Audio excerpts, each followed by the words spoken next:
ভালো করে শুনেন মেয়ের বাবারা, যেই বিয়েতে মহরের পরিমাণ কম ধরা হয় সেই বিয়ে বেশি বরকতময় হয়।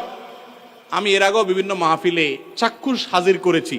যারা মুরব্বী আছেন এখানে খবর নিয়ে দেখেন, 10 টাকা 15 টাকা 20 টাকা মহর ধার্য করা হয়েছে। আপনি বলবেন সে আমলের 15 টাকা, বুঝলাম সে আমলের 15 টাকা, এখনকার 15,000 টাকা বা 1.5 লাখ টাকা, এর বেশি তো না। তখনকার 15,000 এখন 15 কোটি সমান তো আর না। কিন্তু তখনকার ওই 15 টাকার বিয়ে যতটুকু টিকছে, এখন 50 লাখ টাকার বিয়ে অতটুকু টিকে না।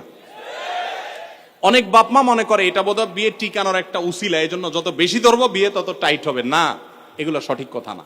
এটা প্রথম কথা। দ্বিতীয় কথা হলো 15 লাখ 20 লাখ 10 লাখ 50 লাখ বাকাওয়াতি করে জাহির করলেন, আপনার মেয়ে 1 টাকাও পাইল না। মানে কি?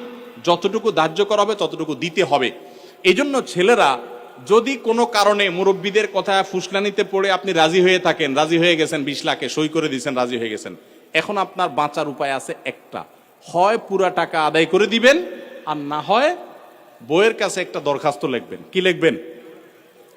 দরখাস্তে লিখবেন, বরাবর প্রিয়তমা স্ত্রী, বিষয় মোহর মওকুফের আবেদন, যথাবিহিত সম্মান প্রদর্শন পূর্বক নিবেদন এই যে আমি অমুক অমুক আপনার নাখান্দা স্বামী,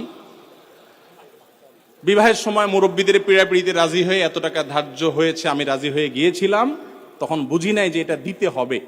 এখন যেহেতু জানলাম এটা দিতে হবে, আর এত টাকা দেওয়ার ক্ষমতা আমার নাই, আমি গরিব মানুষ, অতএব অনুগ্রহ করে আপনি সেখান থেকে কিছু কমায়া দিয়া বাধিত করিবেন। স্ত্রী যদি সেই অ্যাপ্লিকেশন গ্রহণ করে বলে ঠিক আছে তুমি গরিব মানুষ, যাও 50% মাফ করে দিছি, বা 40% বা 90% মাফ করে দিছি, ঠিক আছে এত দাও বাকিটা মাফ, তাইলে আপনি মাফ পাবেন। আর যদি স্ত্রী মাফ না করে, তাহলে বলবেন ঠিক আছে আমি আপনার থালা বাসন কোসন ইত্যাদি ধুয়ে দিব, এটার বাবদ আপনি কিছু মাফ করে দেন। মানে খোলাসা কথা হলো যেভাবেই হোক স্ত্রীর কাছ থেকে আপনাকে মাফ আদায় করতে হবে। চেষ্টা করবো তো আমরা সবাই।